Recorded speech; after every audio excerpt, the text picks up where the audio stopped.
kamadera, ito, lutuin natin to. Alam niyo na kung ano to? Ito ay labanos. Pumili ako na 1 kilong labanos. At hiniwa lang natin na ngayon.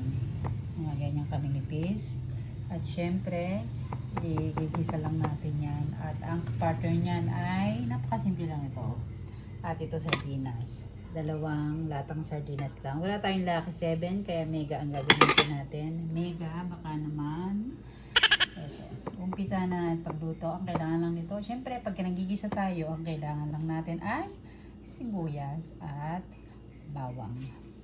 Umpisa na natin mga mother. Tera kayo. Syempre, nahiwa na rin natin ang ating bawang at sibuyas. Ito. Umpisa na natin. At ito, nagpainit na tayo ng kawali. Sa ating paboritong kawali. At ilagay na natin itong ating mantika. Ilagay na natin itong ating kilikili ng India.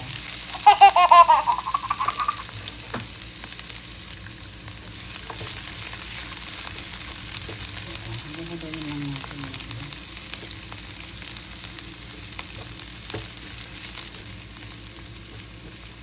Sa naghahanap ng ulam, mura lang ngayon ng labanot. Makakabili kayo ng pugpok sa inyong mga palengke.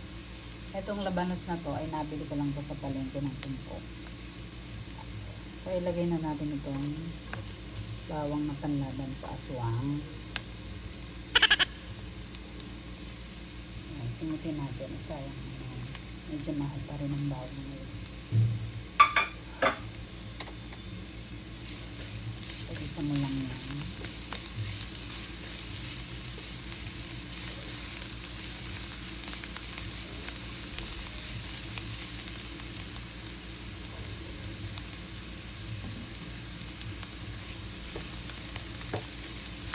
Itong ulam na ginagawa natin pang masa to.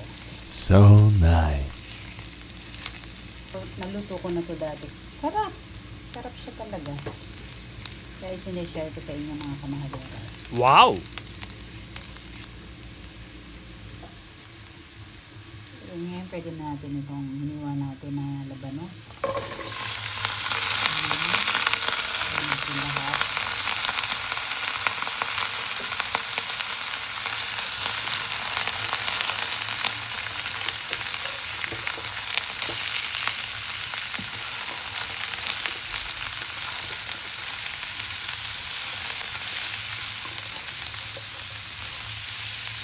Alam niyo may lasa yung labanos, diba?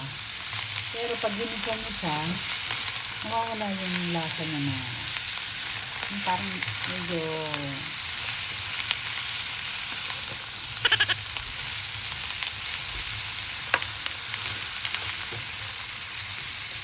nawawala yung lasa niya na may kakaibang lasa siya, diba? Pag ginisa niyo, nababawasan yung kanyang lasa. Lalo na pagkagahugan mo nito sa sardinas. Napakasimple lang. Lagyan natin ng konting patis, pampalasa, paalat na rin. Lagyan natin ng pampalasa kung gusto nyo. Lagyan tayo ng konting. Lagyan natin ng konting MSG.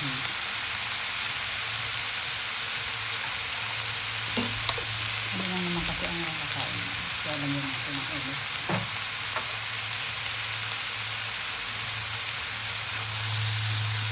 Ang palasa na.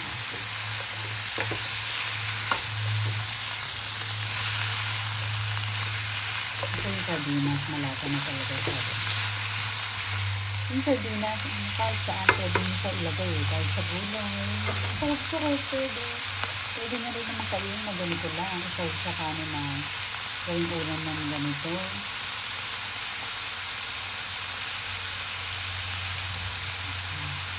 Ngayon, may ganas ng kutsa na natin. Ilagay na natin ang sarong natin. Nakakatuwa itong sardine natin. Ang daming laman. 6 na piraso yung laman bawat lata. So, 2 lata ilagay natin kasi marami yung ating labanan.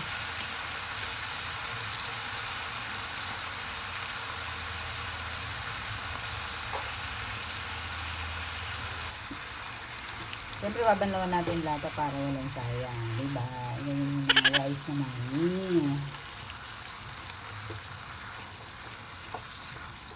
Ayan. Haluin mo lang.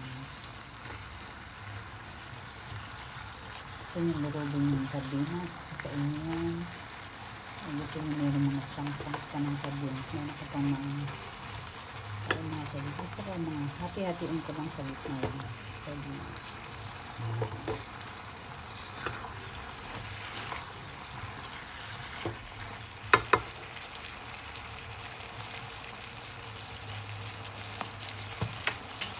Lagyan mo natin itong paminta.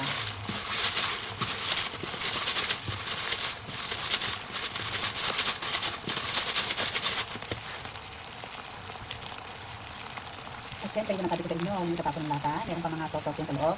Ibanawan nyo lang, yung pinakasasabong natin dyan. Ganun pa natin ang konti. Yung ako, mahilig sa sardinas yun. Minsan, pagka nagsasawa na sa mga niluluto ko, kakainin lang niya. Pag may nakita kang sardinas dito, yun lang iulam niya sa kanin. Huwag na siya dun. So nice. At pakukuluan lang natin dyan sa lumambot. At sa maluto, titikman natin ito mamaya kung ano pang kulang na.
Ayan, i-check na natin ang ating labanos. Wow! Labanos mustasa. Labanos kamatis. Ayan, okay na yung ganitong. Okay na yung ganitong sabaw. Para may sauce naman tayo na iahalo sa ating kanin. Perfect! Siyempre, titikman natin kung anong kulang. Tikman natin kung anong kulang.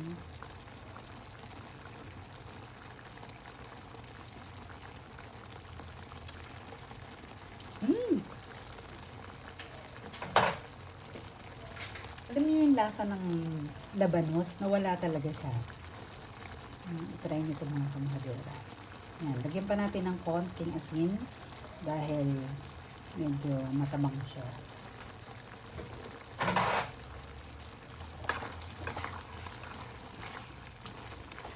Pero yung lasa, okay na yung lasa niya. Sarap.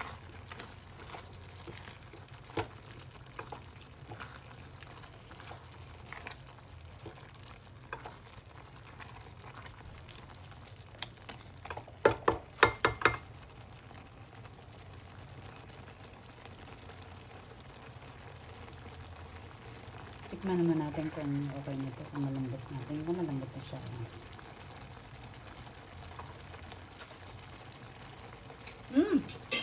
Okay na.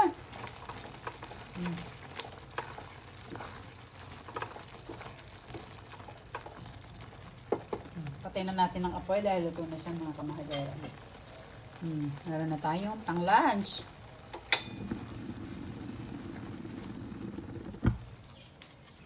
At syempre, papayag ba kung hindi matikman niya, meron din tayo dito bagong sinain.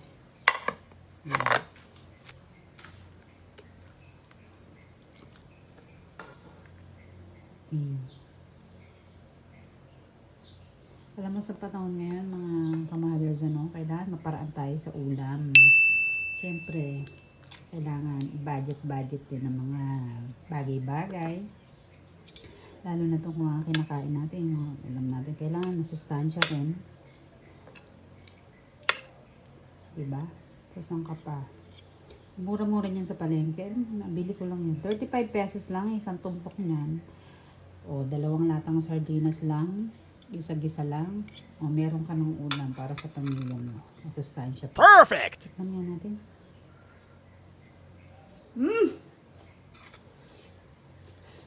Mainit. Sarap. Sabi ko na eh. Lutuin nyo na to mga kamahaders. Magugustuhan to sigurado. Akala nyo yung labanos hindi masarap pag nilagyan ng sardinas? Naku, itry nyo na. Itry nyo na. Excited akong malaman kung anong mga verdict na dyan. Tawagin ko lang din ako ito. Kakain na kami. Ako na ako sa kanya. Nagkakatikim na to. Ang sarap.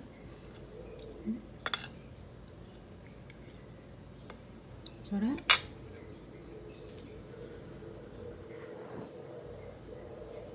Tutuin nyo na, kamaders!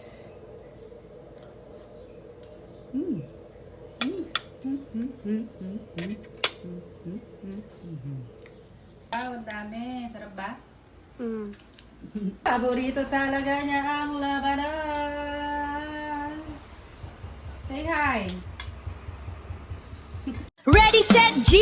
Saan tayo? Tara na! New adventure every day's a celebration! Kain, luto, the best memories we're making!